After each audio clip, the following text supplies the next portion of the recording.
சாபத்துக்குரிய காரியங்களோடு உயிரோடு இருக்கிற நாளெல்லாம் நம்ம வாழ்ந்தோம்னா அது எவ்வளவு வேதனை நிறைந்த ஒரு காரியமாக இருக்கும் என்பதை நம்மளால் கற்பனை செய்து நிச்சய முடியாது, பார்க்க முடியாது. ஏதாவது ஒரு நாள் இந்த சாபம் என்ன செய்யணும்? மாற வேண்டும், மாற்றப்பட வேண்டும். அல்லேலூயா.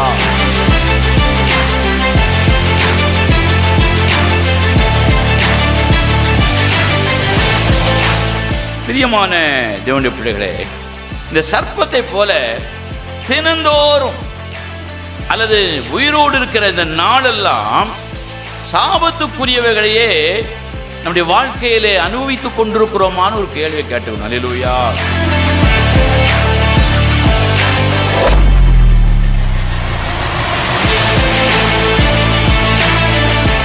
நம்ம எல்லாம் சாப்பிட்டுக்கிறோம், உடுத்துக்கிறோம், படுக்கிறோம், தூங்குகிறோம், நடக்கிறோம், பல இடங்களுக்கெல்லாம் போகிறோம். அல்லேலூயா. ஆனால் நம்முடைய மொத்த வாழ்க்கையினுடைய அந்த சாரம் என்னன்னு பார்த்தீங்கன்னா, சாபத்தை பெற்று வாழ்கிற ஒரு வாழ்க்கையாக இருக்கிறதா அல்லது ஆசீர்வாதத்தை பெற்று வாழ்கிற வாழ்க்கையாக இருக்கிறதா? அல்லேலூயா. யோசிக்க வேண்டிய ஒரு விஷயம் தான். அல்லேலூயா.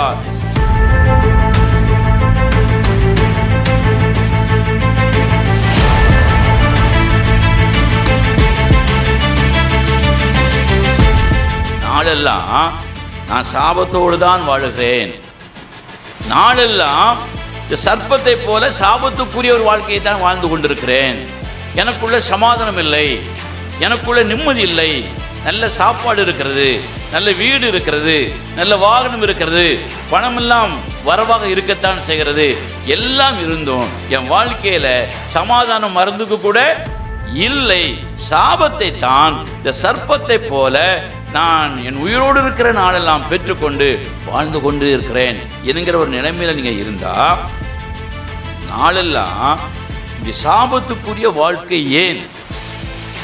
உயிரோடு இருக்கிற இந்த நாளெல்லாம் சாபத்தை பெற்று வாழ்கிற இந்த வாழ்க்கை ஏன் என்பதை நாம் அறிந்திருக்க வேண்டும். அல்லேலூயா.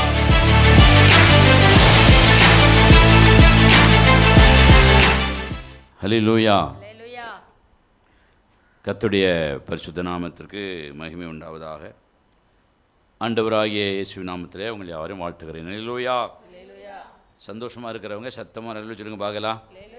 அல்லேலூயா. நம்முடைய தேவன் நல்லவர், நன்மையானவளை நமக்கு தருகிறவர். அல்லேலூயா. கடந்த சில வாரங்களாக டெய்லி அப்படிங்கிற தலைப்பில் சில வசனங்களை தொடர்ச்சியாக நாம் தியானம் பண்ணி கொண்டு இருக்கிறோம். அல்லேலூயா. எந்த வார்த்தையின் அடிப்படையில்? டெய்லி சொல்லுங்க. எந்த வார்த்தையின் அடிப்படையில் நம்ம தினந்தோறும்ங்கிற வார்த்தை எந்த ஆங்கில வார்த்தையின் அடிப்படையில் தியானம் பண்ணிட்டு இருக்கோம்? டெய்லி. அல்லேலூயா. இப்போ அதை தொடர்ந்து நீங்கள் சொல்லுங்க பார்க்கலாம். டெய்லி அப்படிங்கிற வார்த்தை முதல்ல எப்படி ஆரம்பித்தோம்? தினந்தோறும். ரெண்டாவதாக நாள்தோறும். மூன்றாவதாக நாடோறும். நான்காவதாக ஐந்தாவது அனுதினமும். ஆறாவது என்றென்றைக்கும். ஏழாவது என்றைக்கும். எட்டாவது ஒன்பதாவது எந்நாளும். பத்தாவது தினம். இன்றைக்கு 11வது ஒரு காரியத்தை நம்ம தியானம் பண்ண போகிறோம். அல்லேலூயா. 10 காரியங்கள் இது வரைக்கும் என்ன செஞ்சுருக்கோம்? நம்ம தியானம் பண்ணியிருக்கிறோம். ஒரு அல்லேலூயா சொல்லுங்களேன். ஸ்தோத்திரம். இன்றைக்கு 11வது ஒரு காரியத்தை அந்த அடிப்படையில் நம்ம சிந்திக்க போகிறோம். எடுத்தவங்க வாசிங்க பார்க்கலாம். ஆதியாகமத்தின் புஸ்தகம் திருப்பிக் கொள்வோம். ஆதியாகமம் 3வது அதிகாரம் திருப்பிக் கொள்வோம். ஆதியாகமம் 3ஆம் அதிகாரம் 14வது வசனத்தை வாசிங்க. ஆதியாகமம் 3ஆம் அதிகாரம் 14வது வசனம். அப்பொழுது தேவனாய கர்த்தர் சர்ப்பத்தை பார்த்து நீ இதை செய்தபடியால் சகல நாட்டு மிருகங்களிலும் சகல காட்டு மிருகங்களிலும் சபிக்கப்பட்டிருப்பாய். நீ உன் வயிற்றினாலே நகர்ந்து உயிரோடு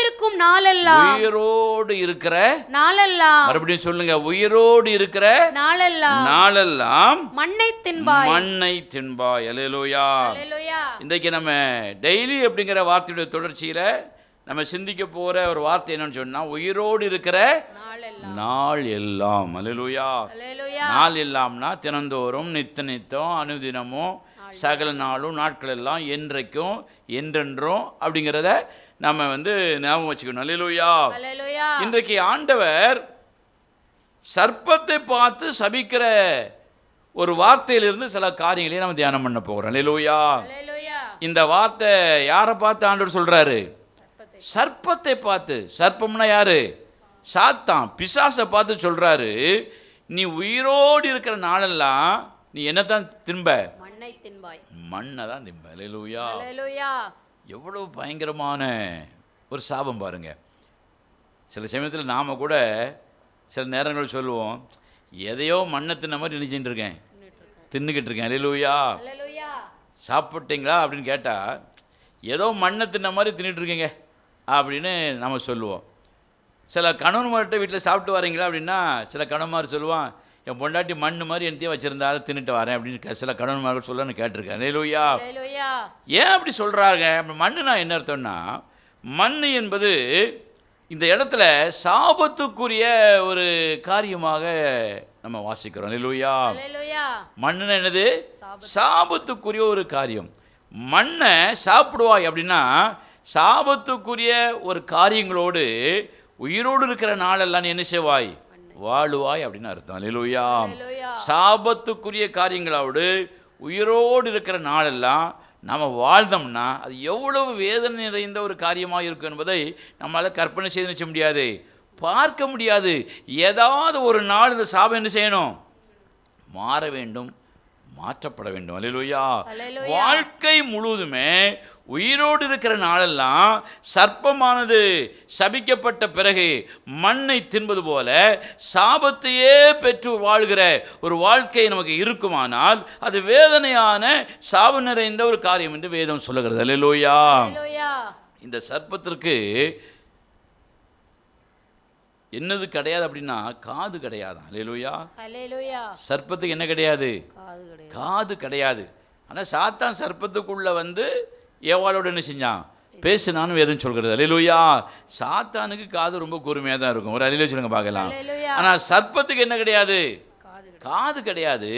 ரெண்டாவது இன்னொன்று என்ன சொல்கிறாங்கன்னா, சர்ப்பத்திற்கு அந்த நாக்கில் ருசி பார்க்கக்கூடிய உணர்வும் கிடையாது. அல்லேலூயா. அந்த நாக்கை நீங்கள் பார்த்துருக்கீங்களா? எப்படி இருக்கும்? ஒரு நாக்கு இருக்குமா, ரெண்டு நாக்கு இருக்குமா? சொல்லுங்கங்க. பாம்புக்கு எத்தனை நாக்கு இருக்கும்? சத்தமாக சொல்லுங்க. ரெண்டு நாக்கு இருந்தாலும் அந்த நாக்கிலையும் சுவையை அறியக்கூடிய உணர்வு இல்லை என்று சொல்லுகிறார்கள். அல்லேலூயா. காது இருக்கும், ஆனால் என்ன செய்யாது? கேட்காத காதாக இருக்கும். நாக்கு, ஒரு நாக்குக்கு எத்தனை நாக்கு இருக்கு? இரண்டு நாக்கு இருக்கிறது. இந்த ரெண்டு நாக்கிலும் சுவையை உணர்ந்து கொள்ளக்கூடிய அந்த உணர்வு கிடையாது அப்படின்னு சொல்லுகிறார்கள். ஆனால் அதே சமயம் தன்னுடைய உடம்பினாலே, சரீரத்தினாலே இந்த பூமியில் உள்ள அதிர்வுகளை வைத்து அது சில காரியங்களை அறிந்து கொள்ளும் என்று சொல்லுகிறார்கள். அல்லேலூயா. எதை அறிந்து கொள்ளுமா? நமக்கு முன்னால் இருக்கிறது நம்ம எதிரியா அல்லது நமக்கு தேவையான உணவான்னு அறிந்து கொள்ளுமா? அல்லேலூயா. சர்ப்பம் எதை அறிந்து கொள்ளும்? தன்னுடைய உடம்பில் உணர்வை வச்சு எதை அறிந்து கொள்ளும்? முன்னால் இருக்கிறது எதிரியா, இல்லாவிட்டால் நமக்கு தேவையான உணவா என்பதை அறிந்து கொள்ளுமா? இது சர்ப்பத்தினுடைய ஒரு இயல்பான தன்மை என்று நான் அதில் படித்தேன். ஒரு நெட்டில் படித்தேன். ஒரு சொல்லுங்க பார்க்கலாம். அவ எப்படி இருந்தாலும், எவ்வளோ திறமையான உணர்வுகளும் காரியங்களும் இருந்தாலும் கூட சர்ப்பம் வாழ்நாள் எல்லாம் வேதம் சொல்கிறது மண்ணை தின்று தான் என்ன செய்யணுமா? வாழ வேண்டும். மண்ணைனா அது மண்ணை திங்குமா? மண்ணை திங்காது. ஆனால் ஓயாமல் நாக்க வெளியே நீட்டுறனால அந்த மண் துகள்கள் அப்பப்போ அந்த நாக்கில் ஒட்டி கொண்டு ஆட்டோமேட்டிக்காகவே அதுக்குள்ளன்னு செஞ்சிருமா? போயிடும். அல்லேலூயா. ரொம்ப நம்ம நாக்கை நீட்டினாலே, ரொம்ப நம்ம பேசினாலே சாபம் நம்ம அறியாமல் நம்ம வாய் வழியாக, நம்ம நாக்கு வழியாக நம்ம இதயத்துக்குள்ளே போய் விஷம் மாதிரி நம்ம இதயத்தோடு கலந்து நம்முடைய வாழ்க்கை என்ன செஞ்சிடும்? சாபமாக மாத்திரும் என்று கூட நம்ம அதை சொல்லலாம். அல்லேலூயா.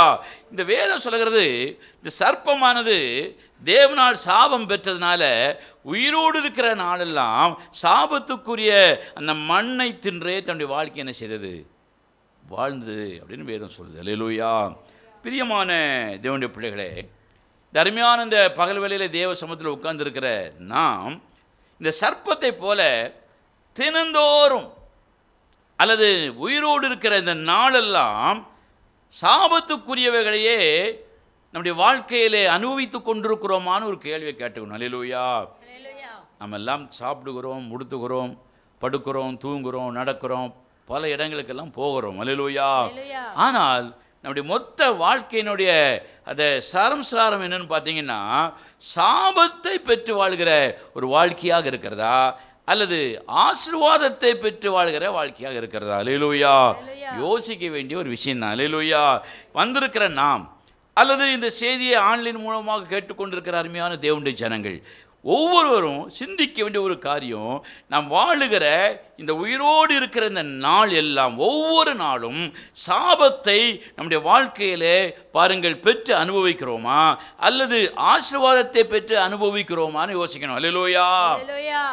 நாளெல்லாம் நான் சாபத்தோடு தான் வாழுகிறேன், நாளெல்லாம் இந்த சர்ப்பத்தை போல சாபத்துக்குரிய ஒரு வாழ்க்கையை தான் வாழ்ந்து கொண்டிருக்கிறேன், எனக்குள்ள சமாதானம் இல்லை, எனக்குள்ள நிம்மதி இல்லை, நல்ல சாப்பாடு இருக்கிறது, நல்ல வீடு இருக்கிறது, நல்ல வாகனம் இருக்கிறது, பணமெல்லாம் வரவாக இருக்கத்தான் செய்கிறது, எல்லாம் இருந்தும் என் வாழ்க்கையில் சமாதானம் மறந்துக்கு கூட இல்லை, சாபத்தை தான் இந்த சர்ப்பத்தை போல நான் என் உயிரோடு இருக்கிற நாளெல்லாம் பெற்றுக்கொண்டு வாழ்ந்து கொண்டு இருக்கிறேன் என்கிற ஒரு நிலைமையில் நீங்கள் இருந்தால், நாளெல்லாம் இப்படி சாபத்துக்குரிய வாழ்க்கை ஏன், உயிரோடு இருக்கிற இந்த நாளெல்லாம் சாபத்தை பெற்று வாழ்கிற இந்த வாழ்க்கை ஏன் என்பதை நாம் அறிந்திருக்க வேண்டும். அல்லேலூயா. வேதம் என்ன சொல்கிறது? ஒரு சில வசனங்களை நாம் வாசிக்கலாம்.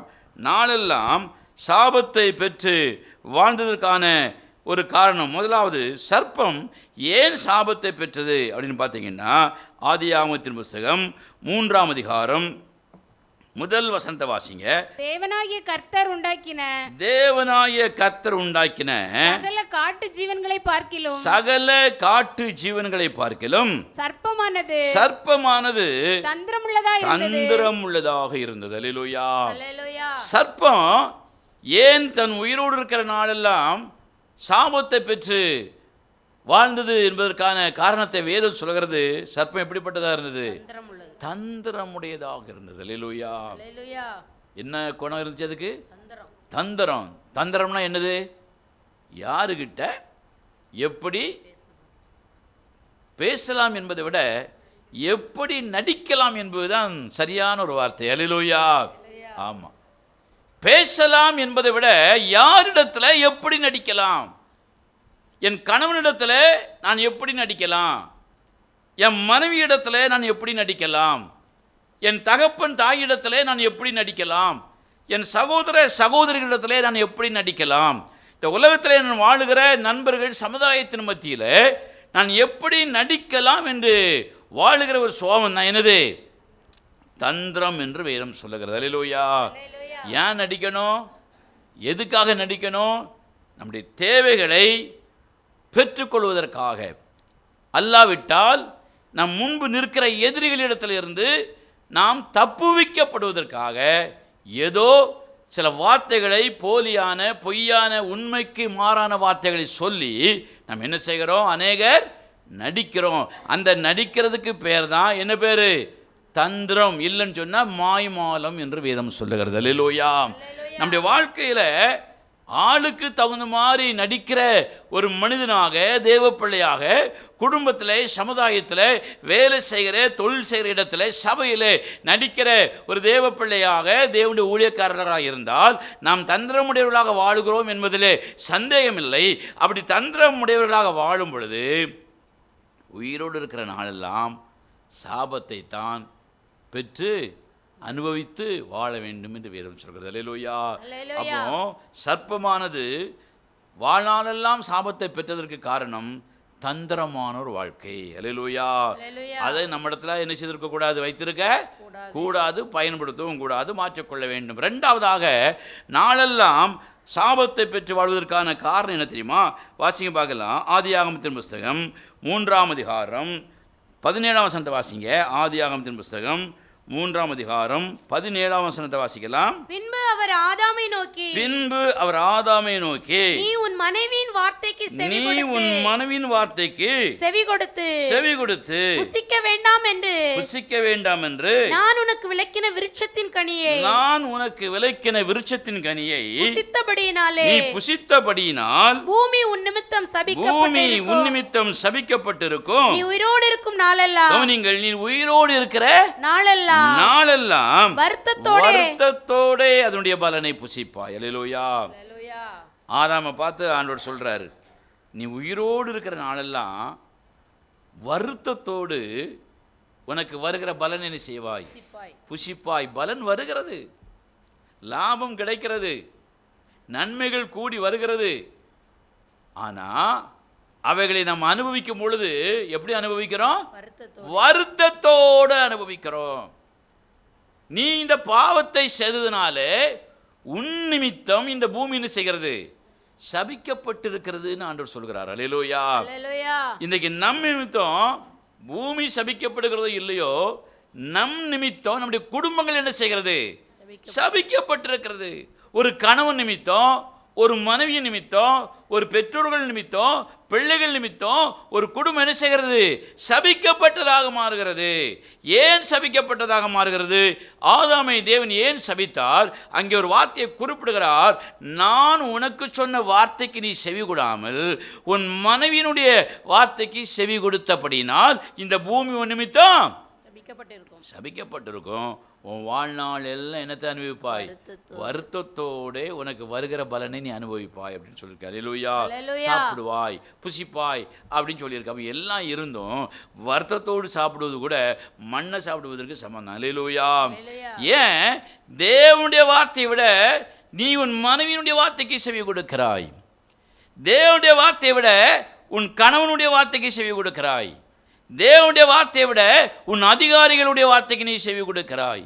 தேவனுடைய வார்த்தைகளை விட உன் குடும்பத்தினுடைய வார்த்தைக்கு நீ செவி கொடுக்கிறாய். வேதம் சொல்லுகிறது. தேவனுடைய வார்த்தையை விட உன் பிள்ளைகளுடைய வார்த்தைக்கு நீ செவி கொடுக்கிறாய். தேவன் வேண்டாம் என்று சொன்ன வார்த்தைக்கு எதிராக பேசப்படுகிற யாருடைய வார்த்தையாக இருந்தாலும் நாம் என்ன செய்யக்கூடாது? செவி கொடுக்கவே கூடாது. அல்லேலூயா. தேவன் வேண்டாம் என்று ஒதுக்கின காரியத்தை நீ செய் என்று உன் நண்பன் சொன்னாலும், உன்னுடைய ஆதரவாளர்கள், உன் குடும்பத்தினர்கள் சொன்னாலும் நாம் என்ன செய்யக்கூடாது? செவி கொடுக்கக்கூடாது. அப்படி செவி கொடுக்கும் பொழுது நாம் ஆணாக இருந்தாலும் பெண்ணாக இருந்தாலும், தாயோ தகப்பனோ கணவனோ மனைவியோ யாராக இருந்தாலும், சபையினுடைய ஊழியக்காரராக இருந்தாலும், விசுவாசிகளாக இருந்தாலும் கூட நமக்கு வருகிற நன்மையை, அந்த பலனை வருத்தத்தோடு என்ன செய்யணும்? மண்ணை சாப்பிட்டது போல என்ன செய்யணுமா? சாப்பிட வேண்டியிருக்கும். ஏன்னு சொன்னால் அந்த பலன் என்ன செய்யப்பட்டிருக்கிறது? சபிக்கப்பட்டிருக்கிறது. அல்லேலூயா. இரண்டாவதாக, தேவனுடைய வார்த்தைக்கு எதிராக மாறாக யார் எதை சொன்னாலும் என்ன செய்யக்கூடாது? செவி கொடுக்க கூடாது. மூன்றாவது பாருங்கள், சாபத்தை நாளெல்லாம் அனுபவிப்பதற்கு என்ன காரணம்? ஒரு வசனத்தை வாசிங்க பார்க்கலாம். நியாயாதிபதிகளின் புஸ்தகம் திருப்பிக் கொள்வோம். நியாயாதிபதிகள் 14ஆம் அதிகாரம் 6ஆம் வசனம். அப்பொழுது கர்த்தருடைய ஆவி அவன் மேல் பலமாய் இறங்கினதினால், சிம்சோன் மீது பலமாக இறங்கினதினாலே அவன் தன் கையில் ஒன்றுமில்லாதிருந்தும் அதே ஒரு ஆட்டுக்குட்டியை கிழித்து போடுகிறது போல, அதே என்றால் ஒரு சிங்கத்தை, தனக்கு எதிராக வந்த ஒரு சிங்கத்தை ஒரு ஆட்டுக்குட்டியை போல கிழித்து போடுகிறது போல கிழித்து போட்டான். ஆனாலும் தான் செய்ததை அவன் தன் தாய் தகப்பனுக்கு அறிவிக்கவில்லை. இப்பொழுது 8வது வசனம் வாசிங்கள். சில நாளைக்கு பின்பு அவன் அவளை விவாகம் பண்ண திரும்பி வந்து சிங்கத்தின் உடலை பார்ப்பதற்கு வழி விலகி போனான்.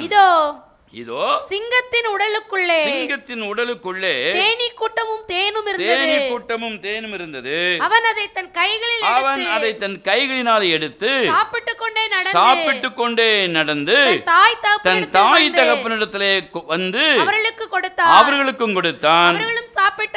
அவர்களும் சாப்பிட்டார்கள். ஆனாலும் தான் அந்த தேனை சிங்கத்தின் உடலில் செத்து போன, மரித்து போன சிங்கத்தின் உடலிலிருந்து எடுத்ததை அவர்களுக்கு அறிவிக்கவில்லை. அல்லேலூயா. சிம்சோன் சிங்கம் ஒன்றை கொன்றுவிட்டான். சில நாள் கழித்து அதே பாதையில் வரும்போது அந்த சிங்கம் அதே இடத்துல என்ன செய்யுது, கிடக்கு. எப்படி கிடக்கும்? கொன்று போட்ட சிங்கம், செத்து போன சிங்கம் எப்படி கிடக்கும்?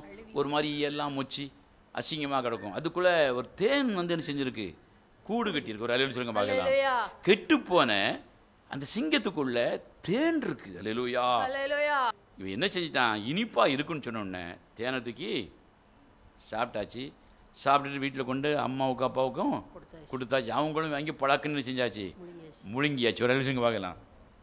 ஆனால் வேதம் சொல்லுது, சிம்சோன் வந்து குழந்தையாக பிறந்து வரும்பொழுதே அவனை எப்படி வளர்க்க வேண்டும் என்று அந்த தாய் தகப்பனுக்கு ஆண்டவர் சொல்லிக் கொடுத்தார். அல்லேலூயா. ஏற்கனவே சிம்சனுடைய தாய்க்கும் தகப்பனுக்கும் பல வருஷமாக இல்லை, குழந்தை இல்லாதவர்களாக இருந்தார்கள். குழந்தை இல்லாத அவர்களுக்கு தேவன் கிருபையாக ஒரு குழந்தை பாக்கியத்தை கொடுத்து குழந்தையை பெற்றெடுக்கிறார்.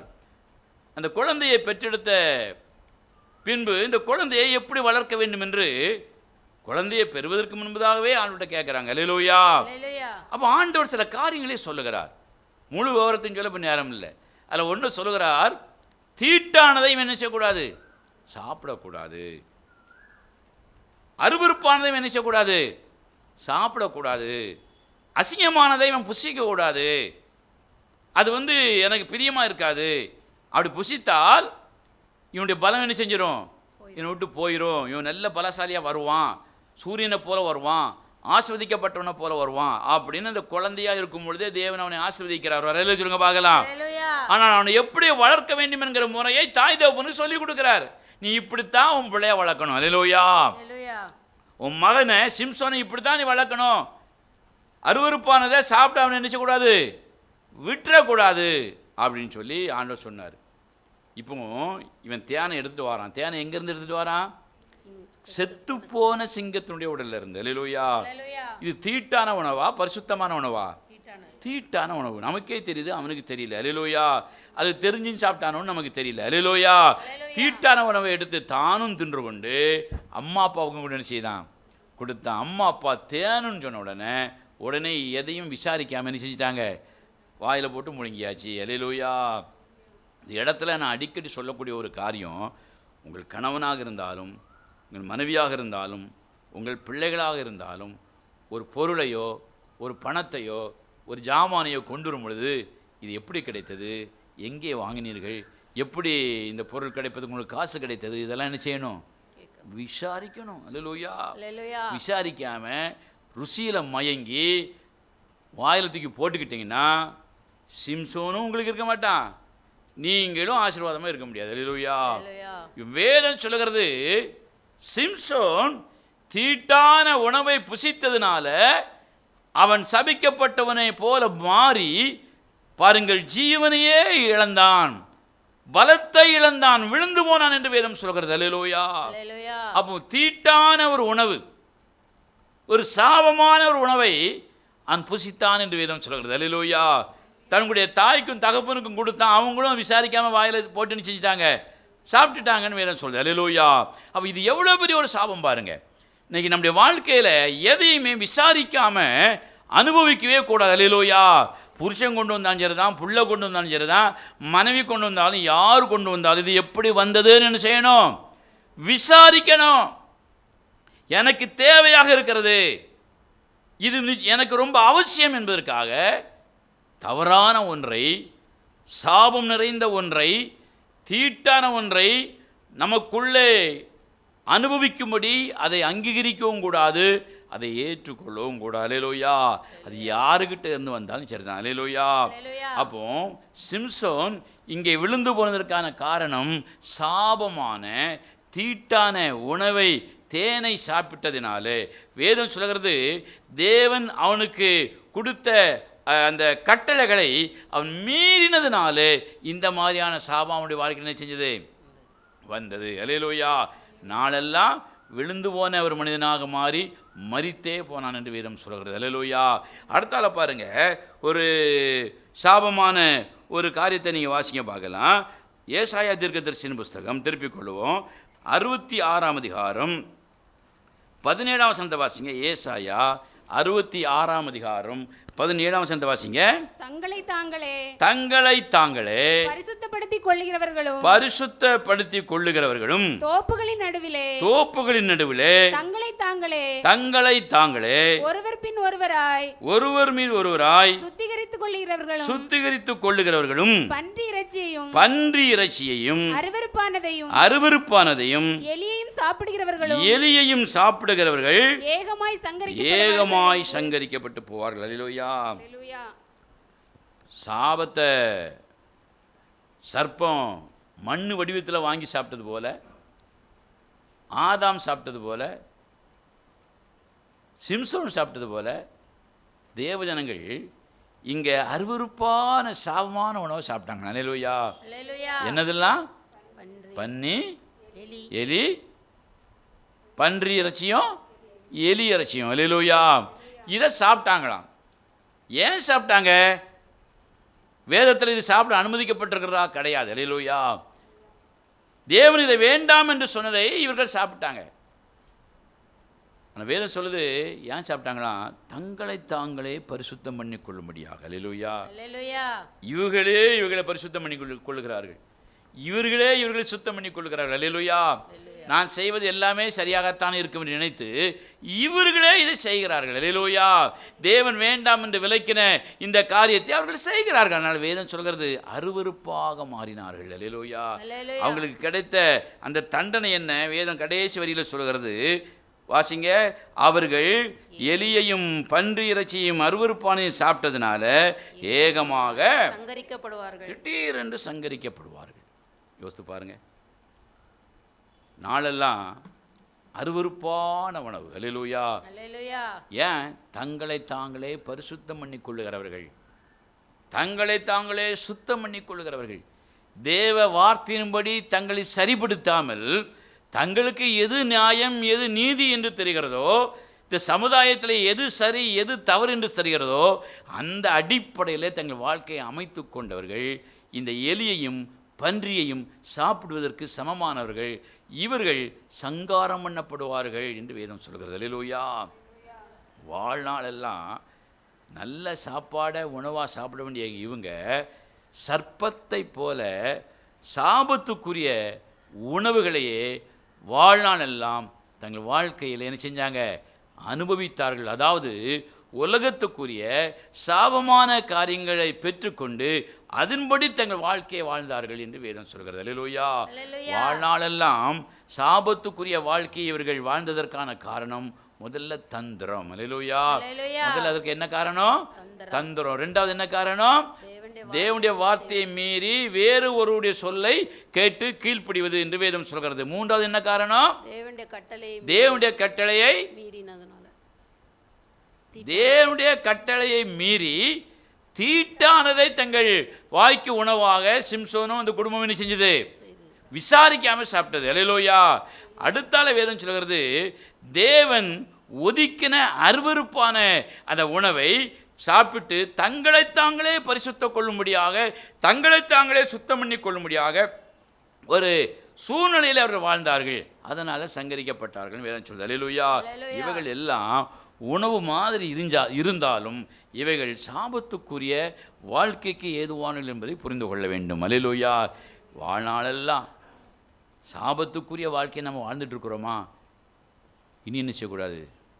வாழக்கூடாது. அல்லேலூயா. இன்னொரு வசனத்தை வாசிங்க பார்க்கலாம். மீகா தீர்க்கதரிசன புஸ்தகம் 7ஆம் அதிகாரம், மீகா 7ஆம் அதிகாரம் 16வது வசனத்தையும் 17ஆம் வசனத்தையும் வாசிங்க. மீகா 7:16-17. புறஜாதிகள் கண்டு தங்களுடைய எல்லா பராக்கிரமத்தையும் குறித்து வெட்கப்படுவார்கள். கையை வாயின் மேல் வைத்துக் கொள்வார்கள். அவர்கள் காதுகள் செவிடாய் போகும். பாம்பை போல மண்ணை நக்குவார்கள். பூமியின் ஊர்வனவற்றைப் போல தங்கள் மறைவிடங்களில் இருந்து நடுநடுங்கி புறப்படுவார்கள். நமது தேவனாய கர்த்தரிடத்திற்கு திகிலோடு சேர்ந்து உனக்கு பயப்படுவார்கள் என்கிற ஒரு ஆசீர்வாதமான காரியம் தேவஜனங்களுக்கு சொல்லுகிறார். ஆனால் புறஜாதி மக்கள் என்ன செய்வாங்களா? பாம்பை போல மண்ணை நக்குவார். மண்ணை நக்குவார்கள். ஆனால் புறஜாதிகள் மண்ணை நக்குறாங்களோ இல்லையோ, தேவ ஜனங்கள் என்ன செய்கிறாங்க? இன்னைக்கு சாபமாகிய மண்ணை நக்கி கொண்டே இருக்கிறார்கள். அல்லேலூயா. பெரிய அளவில் சாப்பிடாட்டாலும் சாபத்தை அப்பப்போ நாக்க வச்சு என்ன செஞ்சுக்கிட்டாங்களா? நக்கி கொள்கிறார்கள் அல்லது தொட்டு கொள்கிறார்கள். அல்லேலூயா. இந்த வாழ்க்கை நம்ம விட்டு என்ன செய்யணும்? நாளெல்லாம் மாற வேண்டும். அல்லேலூயா. நாளெல்லாம் சாபத்துக்குரிய இந்த வாழ்க்கை மாற வேண்டுமானால் வேதம் சொல்லுகிற ஒரு முக்கியமான விஷயத்தை நம்ம வாசிக்க போகிறோம். வாசிக்க பார்க்கலாம். திருப்பிக் கொள்ளுவோம். உபாகமத்தின் புஸ்தகம் திருப்பிக் கொள்ளுங்கள். உபாகமம் 12ஆம் அதிகாரம் திருப்பிக் கொள்வோம். உபாகமத்தின் புஸ்தகம் 12ஆம் அதிகாரம் முதல் வசனத்தை வாசிங்க. உங்கள் பிதாக்களின் தேவனாகிய கர்த்தர் உங்களுக்கு சுதந்தரிக்க கொடுக்கிற தேசத்திலே நீங்கள் பூமியில் உயிரோடு இருக்கும் நாளெல்லாம்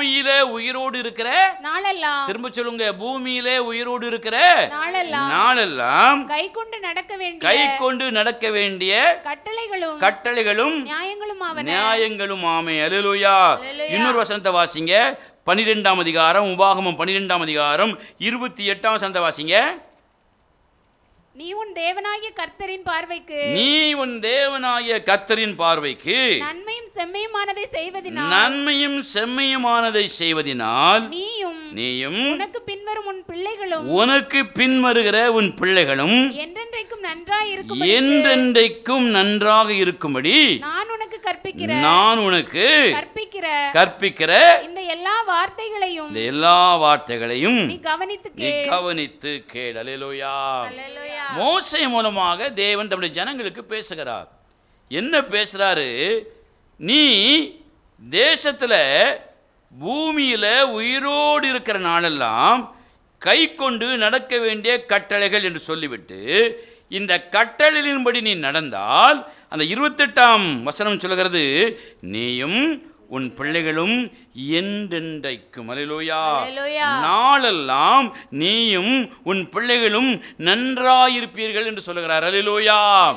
வேதம் சொல்லுகிறது, நம் உயிரோடு இருக்கிற நாளெல்லாம் அல்லது நாம் வாழுகிற நாளெல்லாம் என்றென்றைக்கும் நாமும் நம்முடைய பிள்ளைகளும் நன்றாக இருக்க வேண்டுமானால் வேதம் சொல்லுது, நான் உனக்கு போதிக்கிற கற்றுக் கொடுக்கிற அந்த கட்டளைகளை கவனித்து அந்த நியாயங்களை கற்றுக்கொள் என்று சொல்லுகிறார். அல்லேலூயா.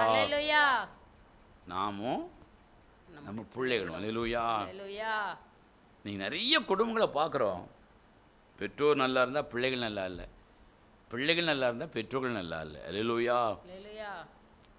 வேதம் சொல்லுது, நாமும் நம்முடைய பிள்ளைகளும் அல்லேலூயா நன்றாயிருக்க வேண்டும் என்று ஆண்டவரே விரும்புகிறார். அல்லேலூயா. நீங்க விரும்புறீங்களா? ஒரு அல்லேலூயா சொல்லுங்க பார்க்கலாம். நானும் என் பிள்ளைகளும் நல்லா இருக்கணும், நானும் என் குடும்பமும் நன்றாக இருக்க வேண்டும் என்று விரும்புகிறவர் சத்தமா அல்லேலூயா சொல்லுங்க பார்க்கலாம். யாருமே அதை விரும்பாம இருக்க மாட்டாங்க. அன்னைக்கு ஒரு மருத்துவ குறிப்பில் ஒருவர் சொல்லுகிறார், பழைய காலங்களில் முதியோர்கள் இறந்து பிள்ளைகள் எடுத்து அவர்களை அடக்கம் பண்ணக்கூடிய சூழல் தான் நிறைய இருந்துச்சு. அல்லேலூயா. வயசானா அந்த வயசானவர்கள் முதல்ல இறப்பாங்க, அடுத்தால வயசானவங்க இறப்பாங்க, அடுத்தால அவங்க பிள்ளைகள் இறப்பாங்க, அடுத்தால அவங்க இறப்பாங்க. அவங்க அப்படி அந்த வயசின் அடிப்படையில் தான் மரணம் இறப்பு என்பது வந்தது. அல்லேலூயா. மரணமும் இறப்பும் வயசின் அடிப்படையில் வந்தது. இப்போ பாருங்க, தாய் தப்பும் உயிரோடு இருக்கிறாங்க, பிள்ளைகள் எல்லாம் என்ன செய்கிறது? இளம் வயதிலே மரித்து போகிறது. வியாதி, விபத்துக்கள், பலவிதமான ஆபத்தான சூழ்நிலைகள், நெருக்கடிகள், தற்கொலைகள், கொலைகள் என்கிற சூழ்நிலையில் பெற்றோர்கள் உயிரோடு இருக்கும்போதே பிள்ளை என்ன செய்யுது? செத்து போகுது. எவ்வளோ பரிதாபமான ஒரு வாழ்க்கை பாருங்கள், யோசித்து பார்க்கணும். ஆனால் ஆண்டவர் சொல்கிறார், நீங்களும் உங்கள் பிள்ளைகளும் நன்றாக இருக்க வேண்டுமானால் நீ உயிரோடு இருக்கிற நாளெல்லாம், நீ வாழுகிற என்றென்றைக்கும் என்னுடைய கட்டளைகளையும் நியாயங்களையும் கை கொண்டு வாழ உன் வாழ்க்கையை அர்ப்பணித்துக்கொள். அல்லேலூயா. யார் மூலமாக பேசுகிறாரு? மோசே என்கிற தேவ மனிதன் மூலமாக இஸ்ரவேல் ஜனங்களுக்கு ஆண்டவர் பேசுகிறார். அல்லேலூயா. ஒரு ஊழியக்காரன் மூலமாக தேவன் தம்முடைய ஜனங்களுக்கு பேசுகிறார். அல்லேலூயா.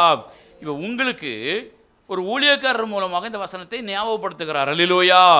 எனக்கும் வேத வசனத்தின் மூலமாக ஞாபகப்படுத்துகிறார். ஒரு அல்லேலூயா பார்க்கலாம். அப்போ நாமும் நம்முடைய பிள்ளைகளும் நாம் உயிரோடு இருக்கிற நாளெல்லாம் நன்றாக இருக்க வேண்டுமானால் தேவனுடைய கட்டளைகள் என்ன செய்யணுமா? கடைபிடிக்கணும். அல்லேலூயா. இங்கே தனியாளாக இருந்தாலும் சரி, குடும்பமாக இருந்தாலும் சரி, நீங்கள் உயிரோடு இருக்கிற நாள் வரைக்கும் எப்படி இருக்கணும்? நல்லா இருக்கணும். ஒரு அல்லேலூயா பார்க்கலாம்.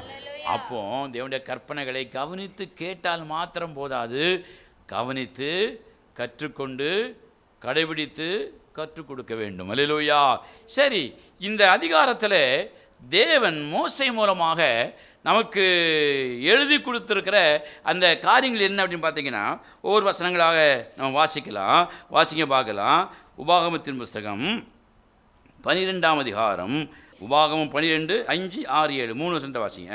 உங்கள் தேவனாய கர்த்தர் தம்முடைய நாமம் விளங்கும்படி உங்கள் சகல கோத்திரங்களிலும் தெரிந்து கொள்ளும் ஸ்தானமாகிய அவருடைய வாசஸ்தலத்தை நாடி அங்கே போய் அங்கே உங்கள் சர்வாங்க தகன பலிகளையும் உங்கள் பலிகளையும் தசமபாகங்களையும் உங்கள் கை ஏறெடுத்து படைக்கும் படைப்புகளையும் உங்கள் பொருத்தனைகளையும் உங்கள் உற்சாக பலிகளையும் உங்கள் ஆடு மாடுகளின் தலையீற்றுகளையும்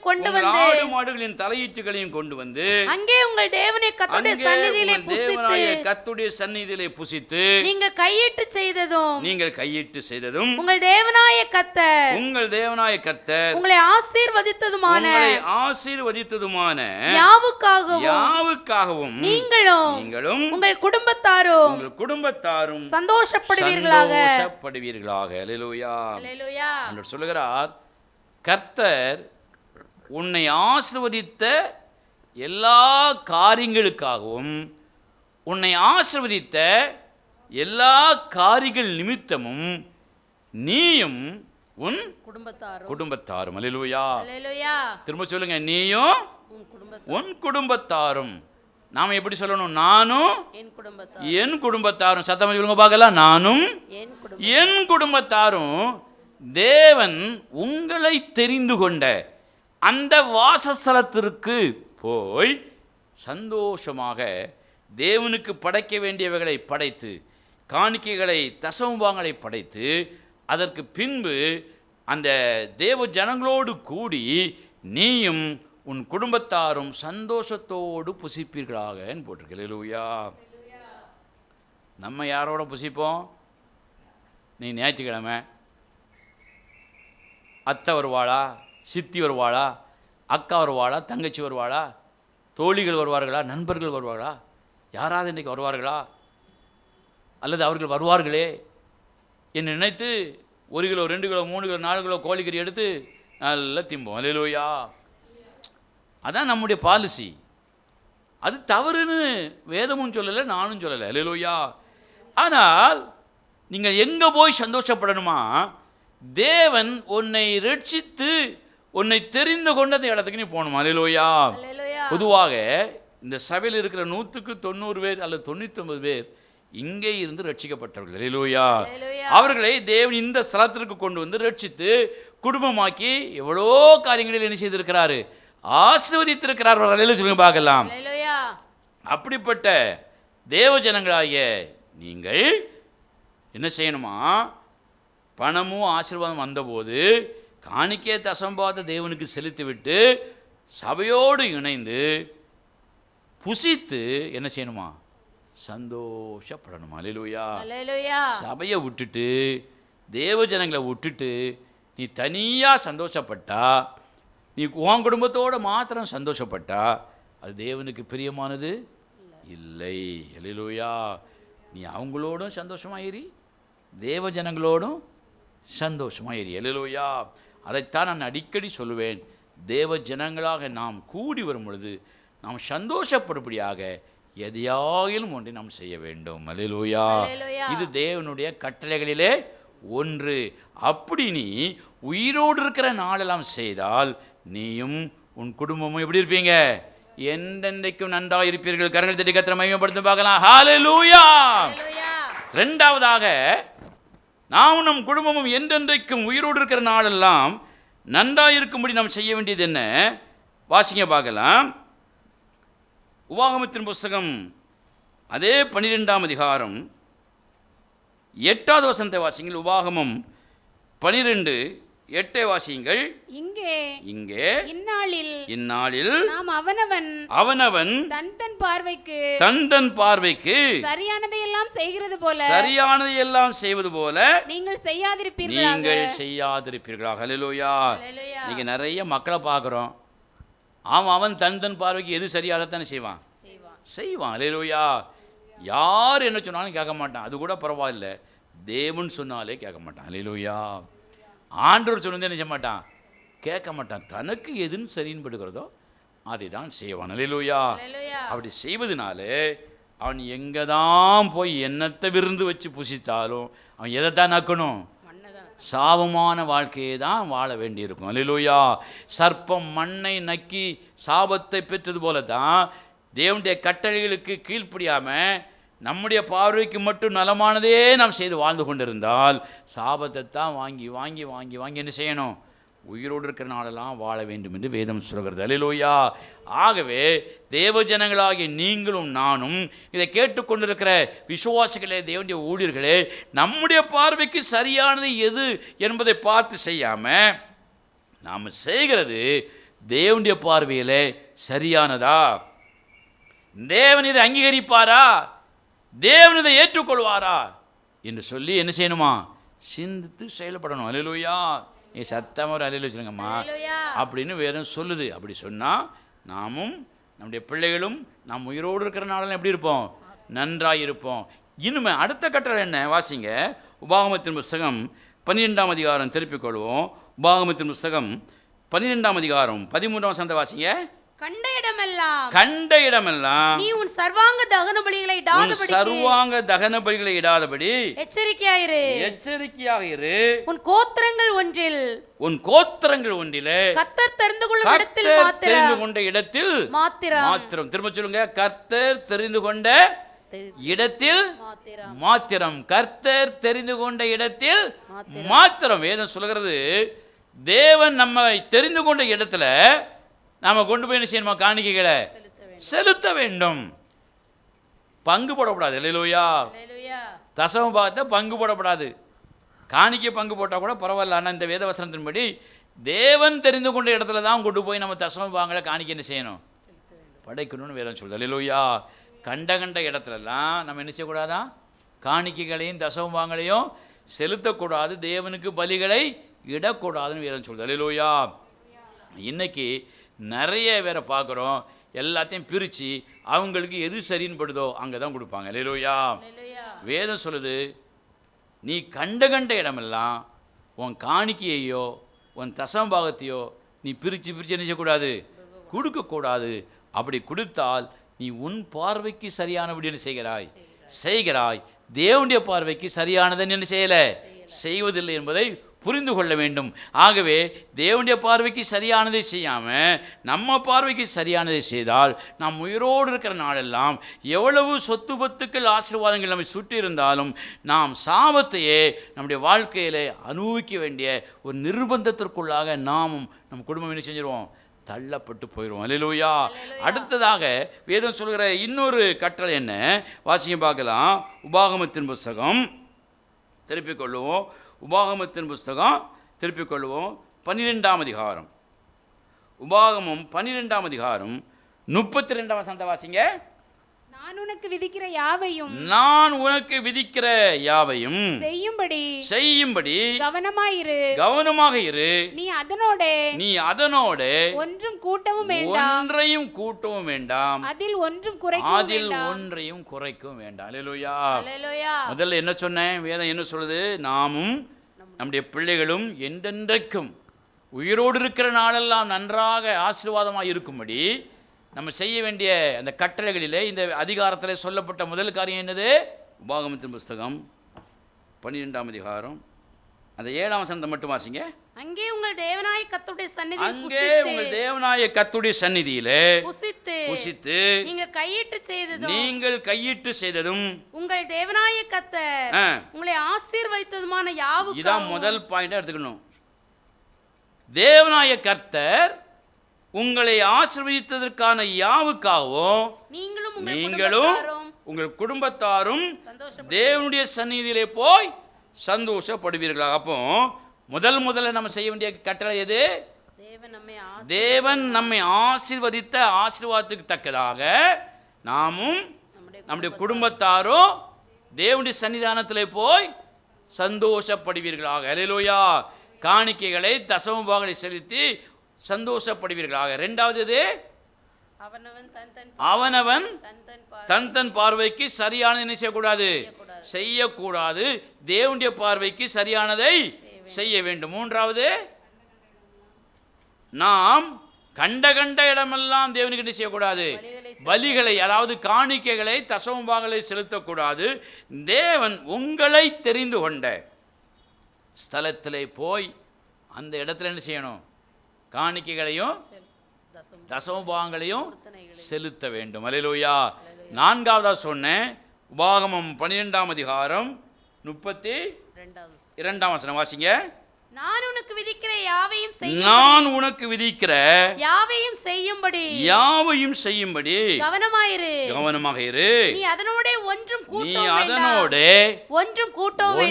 கூட்டவும் வேண்டாம், அதில் ஒன்றும் குறைக்கவும் வேண்டாம். அல்லேலூயா. வசனத்தை கூட்டவோ குறைக்கவோ நாம் செய்யவே கூடாது. அல்லேலூயா. உதாரணமாக, நீ பொய் சொல்லாதே என்றால் பொய் சொல்ல மாட்டேன், பொய் சொல்லக்கூடாது என்பதிலே தெளிவாக இருக்கணும். அல்லேலூயா. அவசரத்திற்கு ஒரு பொய் சொல்லிக் கொள்ளலாம், தேவைக்காக ஒரு பொய் சொல்லிக் கொள்ளலாம். அப்படி பொய் சொல்லாவிட்டால் இந்த உலகத்தில் நான் என்ன செய்ய முடியாது, வாழ முடியாது அப்படின்னு நம்ம சொன்னோம்னா தேவனுடைய வசனத்தை என்ன செய்கிறோம், ஒன்று கூட்டுகிறோம், அல்லாவிட்டால் குறைக்கிறோம் என்றுதான் அர்த்தம். அல்லேலூயா. ஆண்டவர் சொல்லுகிறார், நான் உனக்கு போதித்த வார்த்தையை அதில் ஒன்றையும் கூட்டாதே, குறைக்காதே. அல்லேலூயா. சத்தமாக எழுச்சுங்க பார்க்கலாம். அப்படி கூட்டும் பொழுது என்ன நடக்குமா, வேதமே சொல்லுகிறது. வெளிப்படுத்தலின் புஸ்தகம் திருப்பிக் கொள்வோம். வெளிப்படுத்தலின் புஸ்தகம் 22ஆம் அதிகாரம் திருப்பிக் கொள்ளுங்கள். வெளிப்படுத்தலின் புஸ்தகம் 22ஆம் அதிகாரம் 18வது வசனத்தையும் 19வது வசனத்தையும் வாசிங்க பார்க்கலாம். வெளிப்படுத்தல் 22, 18, 19. இந்த புத்தகத்தில் உள்ள தீர்க்கதரிசன வசனங்களை, இந்த வேத புத்தகத்தில் உள்ள தீர்க்கதரிசன வசனங்களை கேட்கிற யாவருக்கும் நான் சாட்சியாக எச்சரிக்கிறது என்னவென்றால், ஒருவன் இவைகளோடு எதையாயிலும் கூட்டினால் இந்த புத்தகத்தில் எழுதியிருக்கிற வாதைகளை தேவன் அவன் மேல் கூட்டுவார். ஒருவன் இந்த தீர்க்க தரிசன புஸ்தகத்தின் வசனங்களிலிருந்து எதையாகிலும் எடுத்து போட்டால் ஜீவ புஸ்தகத்திலிருந்தும் பரிசுத்த நகரத்திலிருந்தும் இந்த புஸ்தகத்தில் எழுதப்பட்டவைகளிலிருந்தும் அவனுடைய பங்கை தேவன் எடுத்து போடுவார். அல்லேலூயா. வேதம் சொல்லுகிறது, தேவன் நமக்கு எழுதி தந்த இந்த வேத வசனத்துல ஒன்றை கூட்டவும் கூடாது, ஒன்றை குறைக்கவும் கூடாது. அல்லேலூயா. இன்னைக்கு எல்லா இடங்களிலும் தங்கள் சௌகரியத்திற்கு தகுந்த மாதிரி வசனத்தை கூட்டுவதும் குறைப்பதும் நடந்து கொண்டிருக்கிறது. அல்லேலூயா. நிறைய சபைகளில் இன்றைக்கி அதான் நடக்குது. நீங்கள் யூடியூப்பில் பார்த்தீங்கன்னா தப்பு தப்பா பிரசங்கங்களை பண்ணுறாங்க. அல்லேலூயா. பொதுவாக அவைகளை ஏன் அப்படி செய்கிறாள்னு சொன்னால், பணத்தை மக்களிடத்திலிருந்து எப்படியாயிலும் பறித்து கொள்ள வேண்டும் என்பதற்காக. அல்லேலூயா. ஆனாலும் இந்த மக்களுக்கு வேத அறிவு இல்லாததுனால அவங்க என்ன செய்கிறாங்க, அந்த விஷயத்தில் ஏமாறுகிறார்கள், வாழ்க்கை முழுவதும் ஏமாந்து கொண்டே இருக்கிறார்கள். அல்லேலூயா. சோதரம். ஆனால் வேதம் சொல்லுது, நீங்களும் நாமும் நம்முடைய பிள்ளைகளும் குடும்பமும் என்றென்றைக்கும் நன்றாக இருக்க வேண்டுமானால் தேவன் எழுதி கொடுத்த கட்டளைகளை, கற்பனைகளை, நியாயங்களை கூட்டாமல் குறைக்காமல் அப்படியே என்ன செய்யணும், கை கொள்ள வேண்டும். அல்லேலூயா.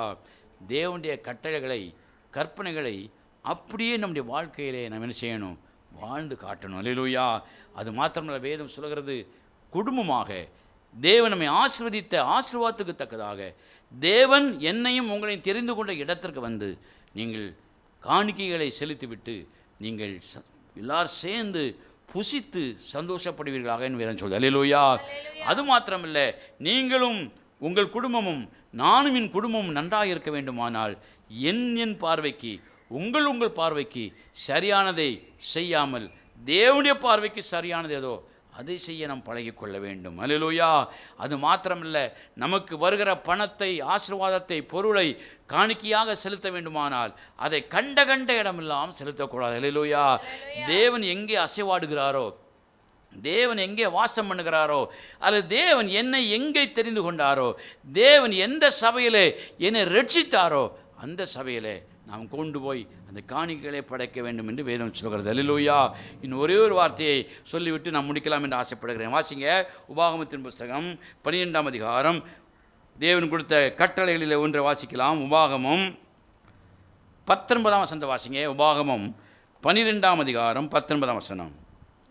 தேசத்தில் இருக்கும் நாளெல்லாம், நீ இந்த தேசத்தில் இருக்கிற நாளெல்லாம் லேவியனை கைவிடாதபடிக்கு எச்சரிக்கையாக இரு. அல்லேலூயா. நீ இந்த தேசத்தில் வாழும் பொழுது லேவியனை என்ன செய்யக்கூடாது? கைவிடக்கூடாது. லேவியனை யாருமா? பிச்சைக்காரனா? தர்மம் எடுக்கிறவனா? ஏழையா? யாரு லேவியனை? யாரு? உங்களுக்கு தேவன் நியமித்திருக்கிற தேவனுடைய ஊழியக்காரனுக்கு பேர் தான் என்னது? லேவியன், ஆசாரியன். அல்லேலூயா. அவனுக்கு வேறு பங்கு கிடையாது என்று வேதம் சொல்லுகிறது. வேற பங்குன்னா அவன் எந்த விதமான வேலையும் செய்ய மாட்டான், தொழிலும் வேலையும் செய்ய மாட்டான். அல்லேலூயா. செய்ய மாட்டான்னா செய்ய முடியாமல் இல்லை, அவன் செய்யக்கூடாது அப்படின்னு ஆண்டவர் அவனுக்கு ஒரு கட்டளை கொடுத்துருக்கிறார். அல்லேலூயா. இப்போ நான் ஒரு வேலை செய்கிறேன்னு வைங்களேன், நான் ஒரு தொழில் செய்கிறேன், அதன் மூலமாக எனக்கு சம்பளமோ லாபமோ கண்டிப்பாக செய்யும் வரும். அப்படி சம்பளமோ லாபமோ எனக்கு வருமானால் நான் இந்த ஊழியத்தை காணிக்கையாக வாங்காமல் தான் செய்யணும். அல்லேலூயா. யாருக்கு காணிக்கையும் தசம் வாங்க அப்படின்னா, வேலை செய்யாமல் தொழில் ஒன்றும் பண்ணாமல் தன்னுடைய சபைக்காக மந்தையின் ஆடுகளுக்காகவே முழுக்க தேவனுடைய அழைப்பின்படி தன்னை அர்ப்பணித்து ஊழியம் செய்கிற அந்த ஊழியக்காரனுக்கு வேறு வழிகள், வேறு வாய்ப்புகள் தேவன் அதை ஏற்படுத்தி கொடுக்காததுனால அந்த சபையில் இருக்கிற விசுவாசிகள் பாருங்கள், தேவனுடைய பிள்ளைகள் அவனை கைவிடாதபடி அவனை என்ன செய்யணுமா? தாங்க வேண்டும் என்று வேதம் சொல்கிறது. அல்லேலூயா. இப்போ நான் வேலைக்கு போகிறேன், தொழில் பண்ணுறேன், எனக்கு மாதம் ஒரு 50,000 வருதுன்னா நான் உங்கள்கிட்ட காணிக்க நினச்சக்கூடாது, வாங்கவே கூடாது. ஆனால் இன்றைக்கி நிறைய பேர் அப்படி தான் செய்கிறாங்க, வாங்கி கொண்டு இருக்கிறார்கள். அல்லேலூயா. அவர்கள் பெருமையாக வேற பேசிக்கொள்வார்கள், நான் யார் இடத்திலும் காணிக்கை வாங்குவது கிடையாது. அல்லேலூயா. காணிக்கை வாங்க மாட்டானா வாங்கவே கூடாது. அல்லேலூயா. ஒரு பைசா கூட நினைச்சக்கூடாது, அவங்க போட்டால் கூட நீ வாங்கக்கூடாது. அல்லேலூயா. அப்படி நம்ம ஊழியத்தை செய்யும் பொழுது அது தேவனுடைய கட்டளைக்கு எதிராக போய்விடும். நான் 2 வருஷம் காணிக்கையே வாங்க தான் ஊழியம் பண்ணேன். எனக்கு அதில் ஒரு பெரிய ஒரு காணிக்கை வாங்குவதில் ஒரு ஈடுபாடு இல்லாமல் இருந்தது. இன்னொன்று சொல்லப்போனால், இவங்க கிட்ட காணிக்கை வாங்கி நம்பிக்கிட்டு வாழ்ந்தோம்னா அதே மாதிரி தரம் தாழ்ந்தது ஒன்றும் இருக்காது என்கிற ஒரு எண்ணமும் எனக்குள்ளே இருந்தது. அல்லேலூயா. அதனால் 2 வருஷம் நான் காணிக்கையை வாங்கினது இல்லைங்க. ஆரம்பத்தில் வந்தவங்களுக்கு தெரியும். ஒரு அல்லேலூயா பார்க்கலாம். அவன் தேவன் என்கிட்ட சொல்லிக்கிட்டே இருந்தார், நீ ஏன் ஊழியத்தை நான் சொல்கிறபடி தான் செய்யணும். அப்போ அவர் சொன்னபடி செய்யணுமா? நானா வேலை என்ன செய்யணும்? விடணும், காணிக்கையை வாங்கணும். காணிக்கையை வாங்காமல் நான் ஊழியம் செஞ்சோம்னா அது வேதத்தின் அடிப்படையில் சொல்லப்படாத ஒரு ஊழியம். அல்லேலூயா. இதெல்லாம் 2 வருஷமாக போராடி தான். அப்போ இங்கே விசுவாசி எத்தனை பேர்? 5 பேர், 10 பேர், எல்லாம் 1 ரூபா 2 ரூபா தான் கொண்டு வரும். அல்லேலூயா. அந்த சூழ்நிலையில் கூட தேவனுடைய வார்த்தையை நம்பி வேலையை விட்டுட்டு முழு நேரமாக ஊழியத்துக்கு வந்தேன். அல்லேலூயா. அப்போ நாங்கள் காணிக்கை பெட்டியே நான் வச்சேன். ஒரு அல்லேலூயா சொல்லுங்க பார்க்கலாம். ஸ்தோத்திரம். ஆனால் இன்றைக்கு இங்கேயும் காணிக்கை பெட்டி வைத்துக் கொள்கிறார்கள், வெளியையும் வேலையை செய்து கொண்டிருக்கிறார்கள். ஒன்று பொண்டாட்டியே வேலைக்கு போகிறா, அல்லது பாஸ்டரே வேலைக்கு போகிறார். அல்லேலூயா.